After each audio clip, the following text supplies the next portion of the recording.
সয়দা আরও বাগি পরে চান টান করে আলতা আরও পরে তারপরে পুজো দিতে যাবো, যেহেতু আজ বিপত্তারিণী বধ সবাই জানো। তো আমি, মা আর বুনু যাবে না, ভাই যাবে। তো আমরা রেডি হয়ে গেছি, তো পাশের গ্রামে যাব, ওখানে মা টাকা দিয়ে দিয়েছে, ওরাই থালা দেবে।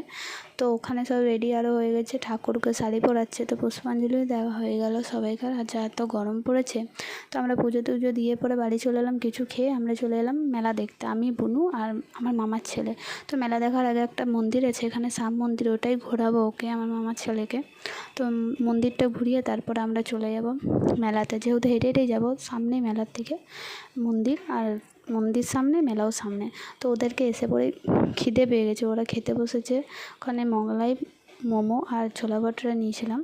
তো ওরা খেতে খেতে সামনে কাপেলগুলো খাওয়া, মানে নিজেদের মধ্যে খাওয়া দাওয়া করছে, তো ওটাই দেখে হাসছিলো। তো আইসক্রিম ওরা নিলাম, কিছু কেনাকাটা করলাম, তারপর বাড়ি চলে এলাম, যেহেতু অনেক রাত হয়ে গেছিলো। আর মা বাড়িতে খাবার বানিয়েছিল, গেলে খেলাম।